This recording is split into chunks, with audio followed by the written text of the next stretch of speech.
Vous avez monté un truc pour les enfants aussi, parce que vous dites que c'est important pour les enfants qui se font harceler.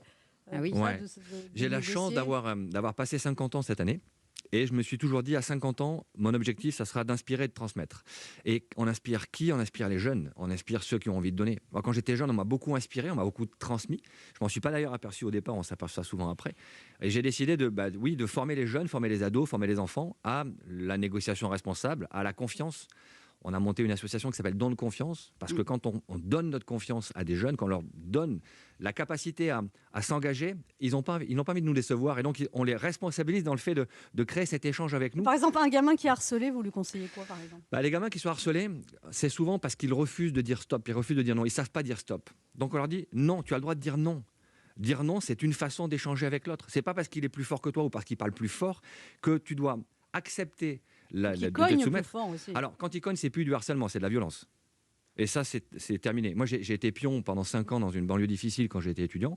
À partir du moment où il y a des coups qui partent, c'est plus du harcèlement. Stop, on doit intervenir. Il n'y a plus de négociation à ce moment-là.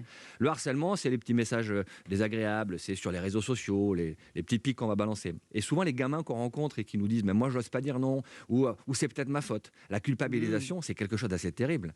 Donc, on est là pour leur dire « stop, tu as le droit de dire stop, tu as le droit de dire non. Si ça ne te convient pas, tu vas le dire. » Comme pour le racket. Mais ça, c'est quand même des choses tellement importantes à apprendre aux enfants. Et pourquoi on ne leur apprend pas? Ça devrait être une matière enseignée à l'école. Absolument. On devrait apprendre aux enfants que le conflit, le désaccord exprimé, ça crée de la valeur ajoutée. Moi, je fais souvent l'exercice du 6.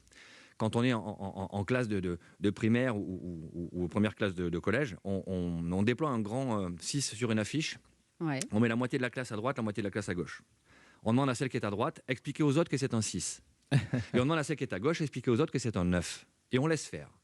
Et en 30 secondes, c'est la guerre atomique dans la classe. Ouais, les 6, non les 9, stop, arrêtez. Faites le tour pour voir. Et quand ils font le tour, ils font bah oui, c'est sûr. Quand on est là, c'est plus un 9, c'est un 6.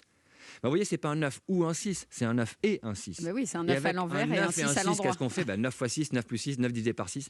La créativité, elle vient du fait que les deux ont raison. Et quand ils arrivent à mettre ensemble leur vision, c'est là que la négociation prend toute ça sa force. fonctionne beaucoup moins bien avec un 3. Oui, c'est vrai. Ou avec un 1, effectivement, avec le 1, c'est plus